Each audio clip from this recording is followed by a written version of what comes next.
Hello बच्चे, कैसे हो? ठीक ठीक ठाक है? स्वस्थ है ना? खुश हो?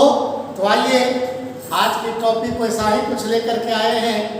आज इस टॉपिक का नाम है आपका रिप्रोडक्शन या जनन।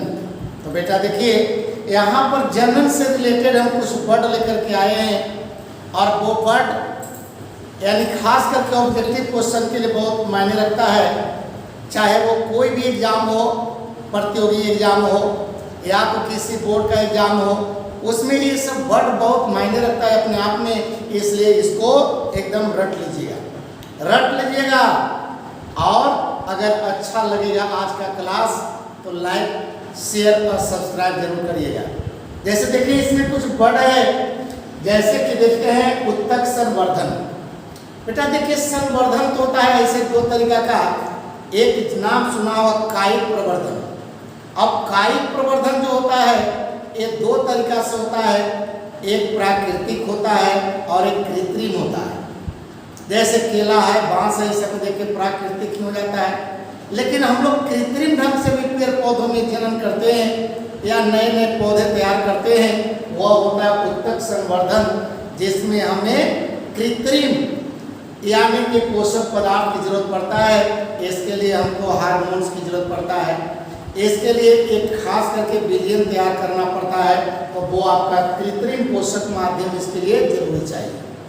जैसे कि देखिए खंडन। एक खंडन जो है अलैंगिक प्रजनन का एक विधि है और इसमें देखिए स्पायरोगायरा जो धागा जैसा पौधा होता है जो देखता है पानी में रहते हैं, एक परिपक्व होने के बाद टूट जाता है और नए नए स्पायरोगायरा तैयार हो जाता है। यानी इसी प्रकार से देखिए पुंकेसर, स्त्रीकेसर, तो वैसे पेड़ पौधे जिसके पुष्प में दोनों अंग होता है, जिसको द्विलिंगी कहते हो, उसमें नर भाग होता है उसको कहते हैं पुंकेसर और जो मादा अंग होता है उसको कहते हैं स्त्रीकेसर। समझ गया है? पुंकेसर, स्त्रीकेसर। देखिए लैंगिक जनन में बेटा दो यानी लैंगिक कोशिका की जरूरत पड़ता है, जिसमें एक को कहते हैं नर युग्मक और एक को कहते हैं मादा युग्मक। तो नर युग्मक को ही कहते हैं शुक्राणु और मादा युग्मक को कहते हैं अंडाणु। ठीक है? लैंगिक जनन के लिए यानी जो लैंगिक कोशिका होता है वह दो होते हैं, शुक्राणु और अंडाणु। याद कर लिया?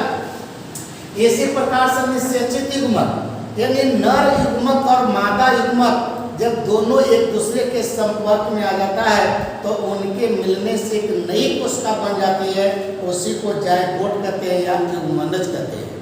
बात बुझ गया होगा? इसी तरह से देखिए बहुविखंडन, ये भी अलैंगिक जनन की एक विधि है। इसमें होता है द्विविखंडन और बहुविखंडन। अगर वातावरण अनुकूल मिला तो द्विविखंडन, वातावरण अनुकूल नहीं मिला तो बहुविखंडन, और वो होता है अमीबा में। याद रखिएगा। इसी तरह से बीजाणु निर्माण, ये भी अलैंगिक प्रजनन की एक विधि होता है और इस विधि में देखता है बीजाणु कोष होते हैं, जिसका बीज तो स्पष्ट नहीं होता है लेकिन बीजाणु कोष में छोटे छोटे बीजाणु बनते हैं। और जैसे म्यूकर शैवाल का एग्जाम्पल, कवक का एग्जाम्पल है म्यूकर, है ना? इसी तरह से देखिए परागन, ये भी देखिए पौधा से रिलेटेड वर्ड है। यानी परागकण, पराग कोष से परागकण, जब मादा अंग जो है बढ़ती काग्र पर पहुंच जाता है तो ये पहुंचने की क्रिया का नाम है परागन। और एक ओवरी जो अभी कहते हैं अंडाणु, एक शुक्राणु तो दूसरा अंडाणु, और ये लैंगिक प्रजनन जिसके लिए नर युग्मक और मादा युग्मक का जरूरत पड़ता है, उसी का नाम होता है लैंगिक जनन। बात समझ गया होगा? इसको याद कर लीजिएगा, फिर अगले क्लास में ऐसा ही रिलेटेड वर्ड आपके लिए लाएंगे। ओके।